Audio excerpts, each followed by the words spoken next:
Where'd you eat?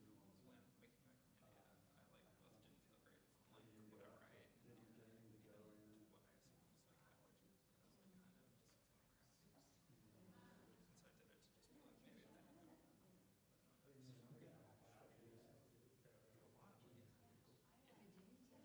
You ever get a quick swim across the Mississippi? I don't know. Did you?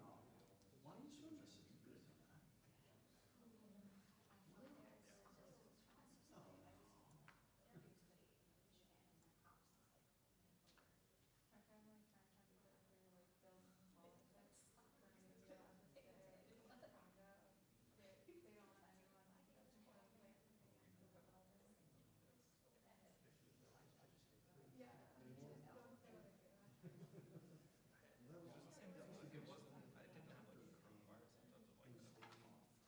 his brothers.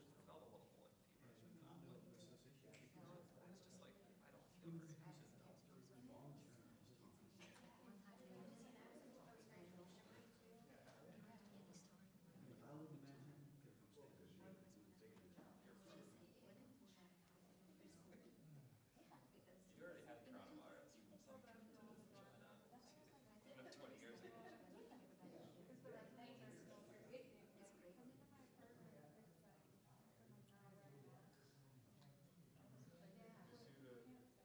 See the homeless zone that goes in the Tenderloin zone. Pictures of it. I think it's That's where they're more, also supposed to take them. the nasal swab one that they used to. Yeah, the nasal swab one is like 70% effective, so. That's negative. So, yeah, I've been like,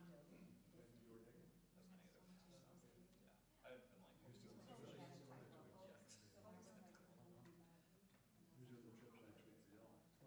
You see it out? Yeah, it gets you. So we stay Friday.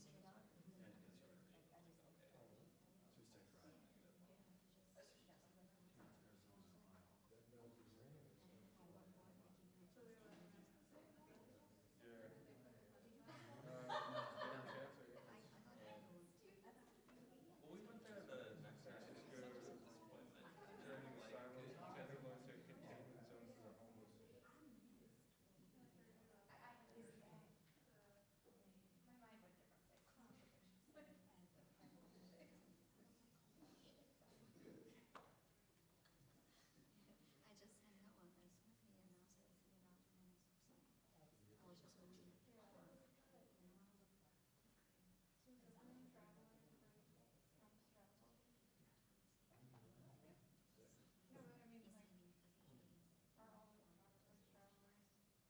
Yeah. It's a full 8-1 pool. Oh, yeah. It'll be nice and cool in Arizona. Everybody has their own bathroom. Yeah. Yeah. It's gonna be like 150 degrees. I heard it's really You hot. only have to worry about Where's that always? Phoenix. Supposedly it's gonna be really hot. Small thing called a dust mite. I think they get some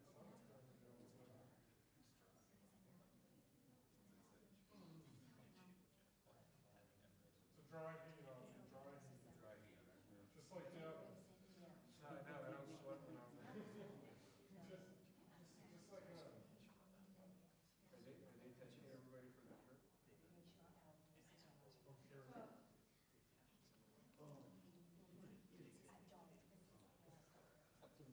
Alex? Are they testing everybody on the trip? I don't have Hey, Alex? I mean, I know. Are they testing you for the trip? I'm not going. Are they testing the people? They do for AF2. I would assume they do some. Yeah, I'm thinking they try to work. It's just like a little bit of blood and it looks like a pregnancy.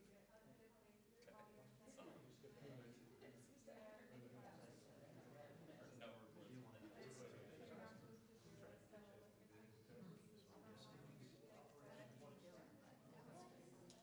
In fact, they almost catch each other like that instead of finishing school.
Judd, I was also surprised Jimmy was Hey, still Judd. back. I was surprised he didn't just rush back.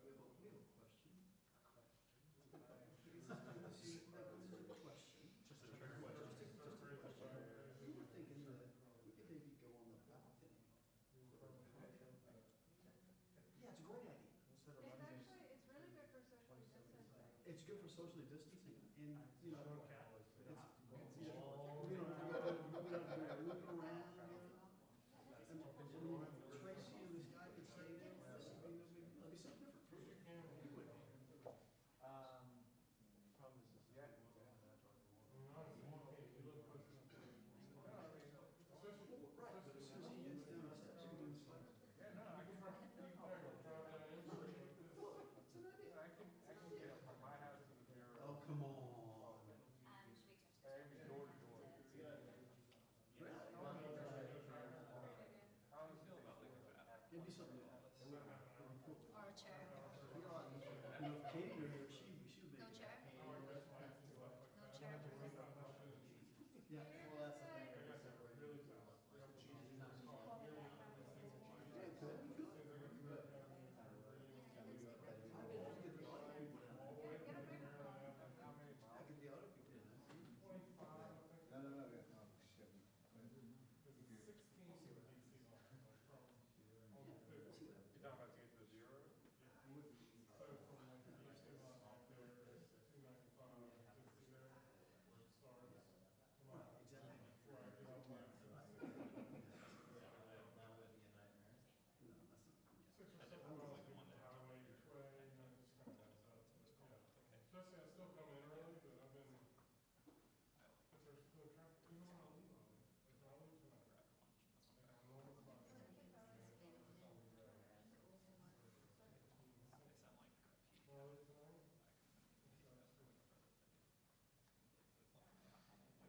me know. Depending on which way I go, from my house to the bureau, fastest way is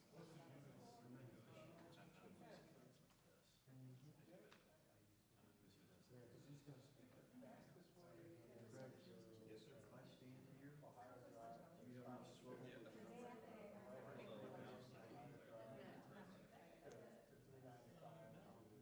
No? But I mean, if you guys are both That's like 7 miles. I told him, It's like 6, 7 miles. yeah, but it just seems he's like gonna it's like present a freaking warrant on the 20. bottom there. But it is 7 miles, but it These takes, people will be seated. and then That super if I tall guy go, is literally in that seat if I right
Ladies and gentlemen, the President of the United States.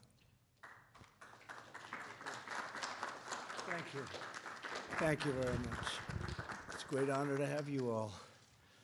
I know your stories. I got to read about your stories. In some cases, I knew your story without having to read about it from Staten Island. So thank you all very much. Great honor to have you. This afternoon, we're going to recognize several individuals who have responded to the invisible enemy with courage, determination, and grace. Terrific people. In recent weeks, our nation has endured extraordinary hardships and loss, and we mourn with one heart for every life that's been taken from us. In the midst of so much pain, the heroes we honor today are a true source of inspiration for us all. You really are a very great inspiration for us all, and the whole country is watching. With us today is Kyle West from Cincinnati, Ohio. Kyle is 23 years old, and he's proud to be a mailman in his hometown.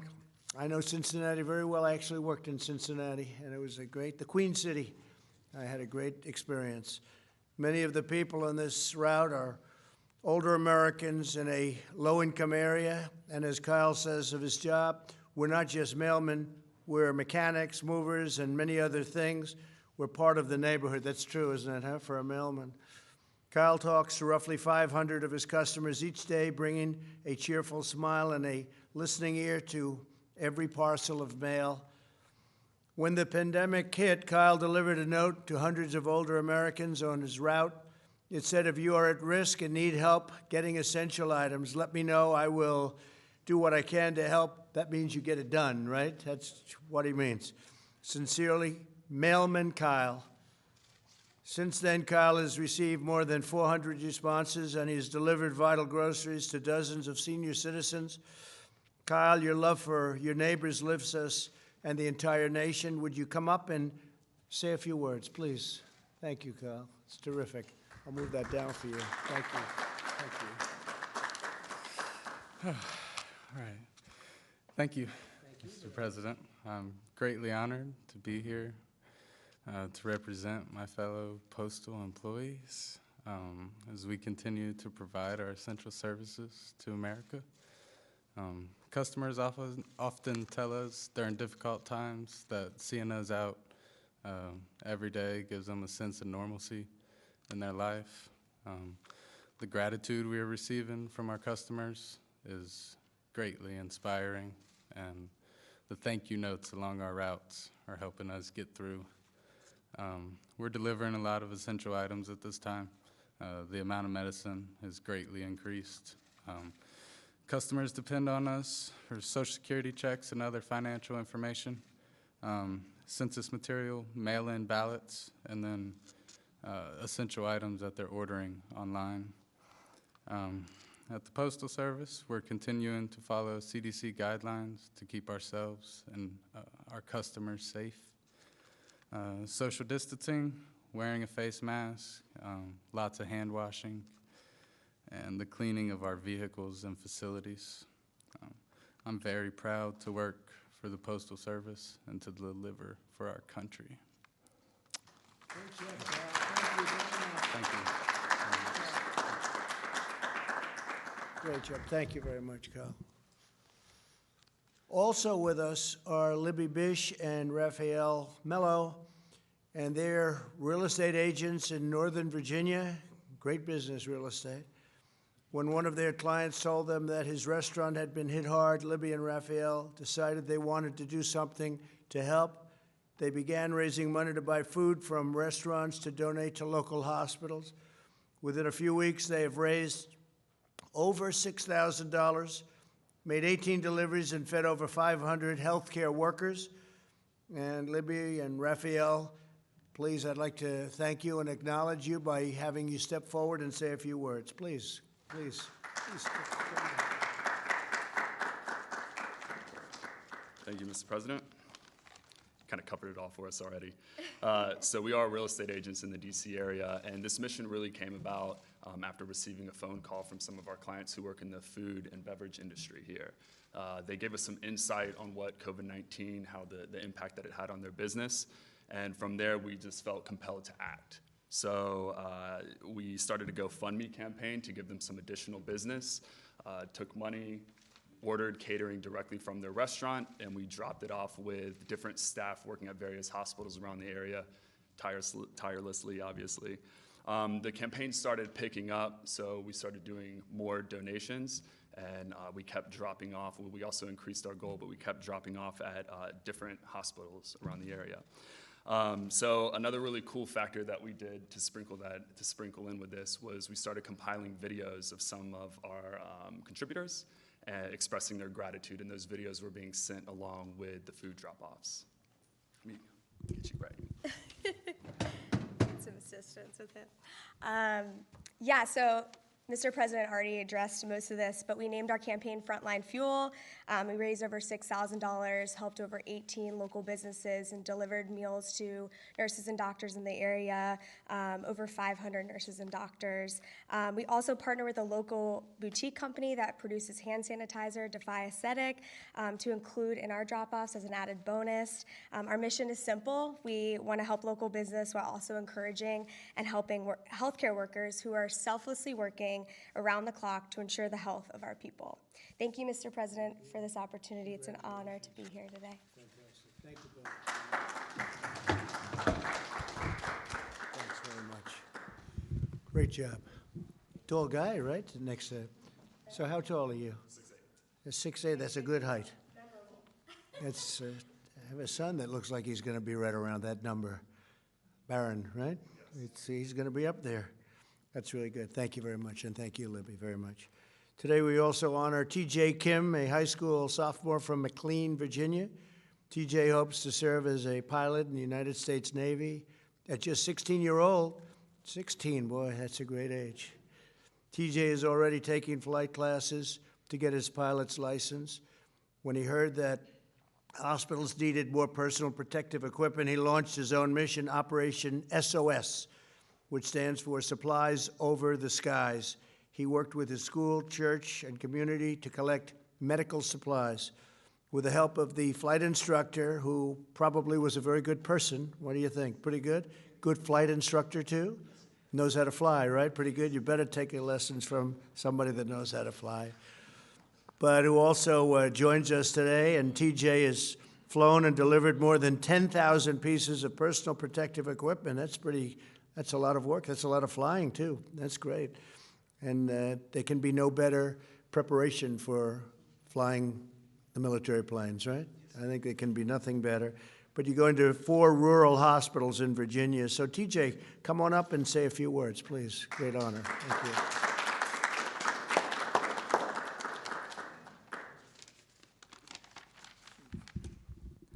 Thank you, Mr. President. I'm beyond humbled to be here today. My name is TJ Kim, and I'm a sophomore at the Landon School in Bethesda, Maryland. A little over a month ago, I turned 16 when, due to coronavirus, my school year and my lacrosse season were effectively over. All I had left was my flight training. Ever since I was 9, it's been my dream to attend the Naval Academy and become a fighter pilot in the Navy. So I talked to my dad about ways that I could continue my flight training while serving the community at the same time. We came up with Operation SOS, meaning Supplies Over the Skies. In my home state of Virginia, I found that there are 7 critical access hospitals serving the rural communities around them. And I realized that while every hospital is hurting for Tier 1 PPEs, it was the rural hospitals that were often forgotten about. So I wanted to do something to help and bless them. I've flown 4 Operation SOS missions so far to Luray Caverns, Winchester, the Highlands of Hot Springs, and the northern neck of Topping.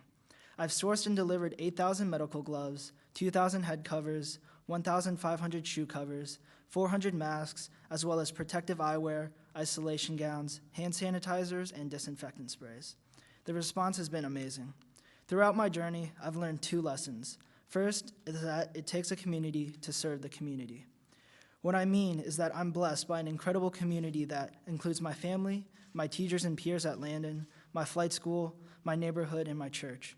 It's been their support that has allowed me to complete each Operation SOS mission successfully. Second, I've learned that you are never too young to think about how to serve others in times of need. Mr. President, you once said that America is the place where anyone can rise. And today, there are youth everywhere in America rising up to help sew masks, deliver groceries to the elderly, and write thank you letters to our frontline workers. And when I think about them, I realize just how undeserving I am to be here. Mr. President, I'm so honored by this award, and I also don't know how to repay you. Let me make you this promise instead. As long as there's a need, and as long as I can find the PPEs and fly them to rural hospitals, I'm going to do it. I promise to continue to rise and be of service to my campus, my community, my Commonwealth, and my country. Thank you. That's great. Thank you. Always right there, in the back. Back Who's the middle. instructor? Back middle. Good, how about standing up? Was he a great student? Tom, did a good job? He did a good job, I'll bet. Thank you very much. That's great. Thank you. Thank you, sir. Fantastic story.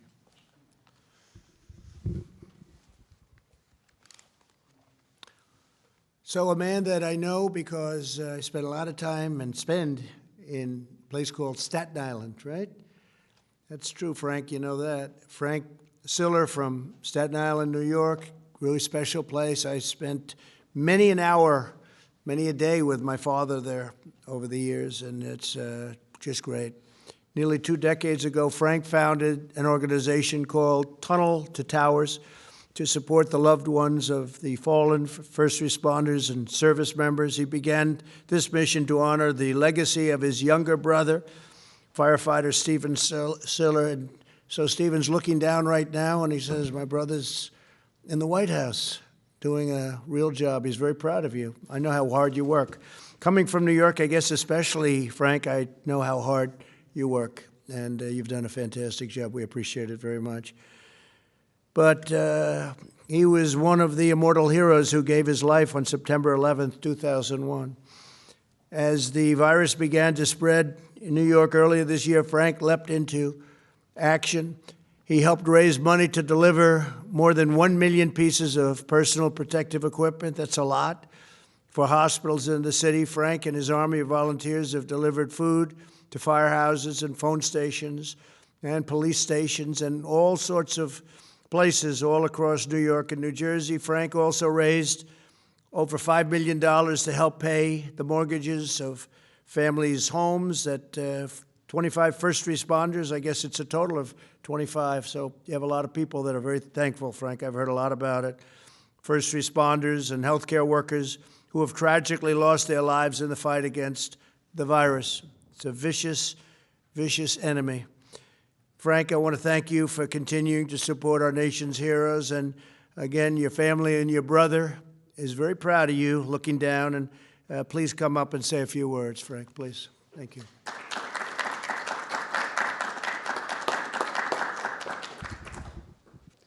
Thank you, Mr. President, for inviting me here today and to honor and let people know the work the Tunnel to Towers Foundation is doing. My siblings and I, we started the foundation in honor of my brother, a New York City firefighter, on September 11, 2001, strapped 60 pounds of gear on his back and ran through the Brooklyn Battery Tunnel, which is almost 2 miles long, and I know you know that. It's almost 2 miles long, and he come out and ran up West Street, went into the South Tower, up those stairs, and while saving people's lives, he gave up his own.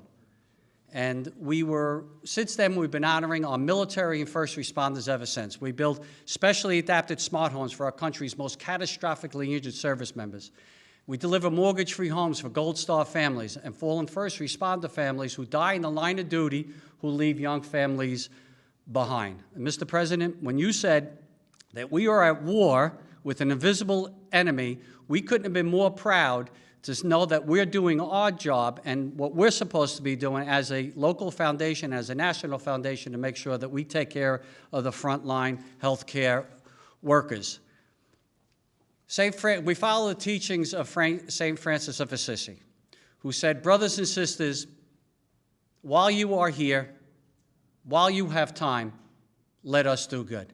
And we know that is our guiding light from the foundation, is what we strive to do every single day, is to do good, and not just the memory of my brother, but all those who perished in 9/11, those who have perished ever since, that have given us this great country, and those frontline healthcare workers who are willing to die for you and me today, who are on that front line of the battlefield that you often speak about. And that's why our foundation has made a commitment. We want America to make a promise to these great Americans who are willing to die for you and me, that if they go out and they give their kids a kiss goodbye and they don't come home, that we're going to take care of them. You know, I know we will, because we are and always have been the greatest country that has ever existed. Why? Because the goodness and the generosity of America will always take care of the greatness of America. Mr. President, thank you once again for having me here today. God bless you. God bless America. And remember, we are only the land of the free because of the brave. Thank you. Great job. Thank you, Frank. Thank you very much, Frank. Beautiful. In this hour of need, the world has once again witnessed the unbeatable strength of the United States of America. All across our land, heroes have raced into action. Doctors and nurses are enduring sleepless nights to save every possible life. Farmers, truck drivers, and grocers are working to keep our shelves stocked and our people fed. Families are helping neighbors in need, and entire communities are rallying together to defeat the plague, this ugly, horrible plague. The 5 Americans we recognize today are the first of a number of individuals we will honor in the coming weeks. We're going to be honoring a lot of great people. Our nation has just completed the 30 days to slow the spread, during which every American was asked to make sacrifices to help defeat the virus. Not long ago, models predicted that between 1.5 million and 2.2 million people would have died in the United States without the mitigation. Through our aggressive response and the remarkable commitment and bravery of American people, we have saved thousands and thousands of lives. I can even make that, if you want, hundreds of thousands of lives. People were thinking in terms of 1.5 million lives lost to 2.2 without the mitigation, and hopefully we're going to come in below that 100,000 lives lost, which is a horrible number. Nevertheless, it's a horrible thing. Could have been stopped. It should have been stopped at the source, but it wasn't. But it's a tribute to this country and the people of our country, what they've been able to do and the amount of lives that have been saved. Because we flattened the curve, slowed the spread, and massively expanded our healthcare capacity, we're now in the process of gradually reopening our country. And it's being done with a tremendous gusto and vigor. We see that all the time, don't we, Frank? They want to get out there and they want to get back. That's what they want. They want their country back, and they're getting it back, and we're getting it back safely, and we're getting it back quickly. It's a strategy guided by science, evidence, facts, and reason. Never-ending lockdown would inflict colossal damage on the health and lifespans of our people. Public health is closely tied to economic health. No state or country can long ignore the facts and the truth. And we're just very proud of the fact that people have put up with so much in order to keep the numbers down to the level that it looks like we'll be having. Our finished number should be something, think of it. We could save anywhere from 1 million to even 1.5 million. And I guess if you think about it, we could save 2.1, 2.5 million lives, depending on what happens. And with this invisible enemy, as we said, nobody knows what really happens, but we've learned a lot in the last 2 months. Throughout our history, it's America's love and strength, not its fears and doubts, that have paved the way and paved the road to victory. Together we'll emerge from this chapter of hardship and all of those deaths of such great souls and such great people with new unity and resolve. Our people will thrive, our industries will roar, our innovators will astonish, and America will triumph like never before. And that's what I feel, like never before. We built the greatest economy in the history of the world, greatest employment numbers, greatest stock market, greatest number of jobs any way you want it, greatest industries, greatest creations. And one day we had to close it down. They said, sir, we're going to have to close it down. And we did that, and everybody suffered. but they did an incredible job. And because of that, we've saved maybe millions of lives. And I just want to thank everybody. This is a scourge all around the world, 182 countries as of a week ago, so it's probably higher. 182 countries are going through relatively the same thing, and it's a very sad chapter. There was no reason for this. There was no reason for this. It should have been stopped at the source. But I'd like to congratulate these incredible 5 Americans, and I'd like to ask them to come forward and receive their award and their recognition, and they deserve it, and we'll be watching you throughout your life. You may be around a little bit longer than me, Mr. Mailman, but I'll be watching you as long as I can. I'm watching all of you, and I want to thank you very much. And to my hometown man, thank you very much. Thank you, Frank. Please. Kyle West.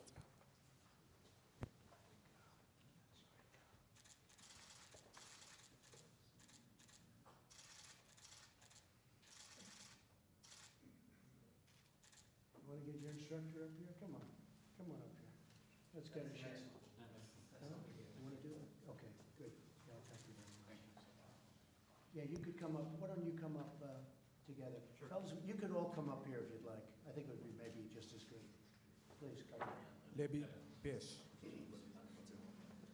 coming? Yeah, sure.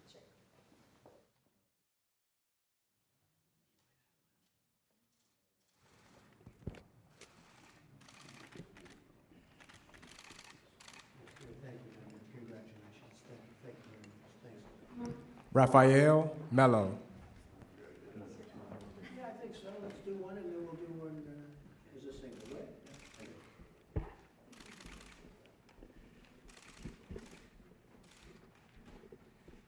Okay, let's take one of us. Thank you very much. You deserve that. Thank you.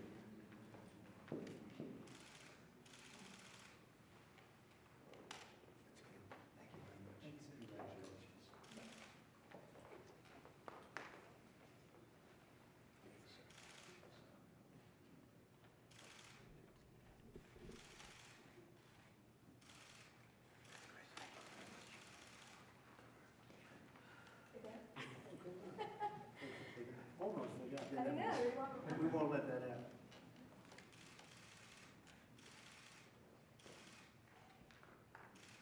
Thank you, Libby.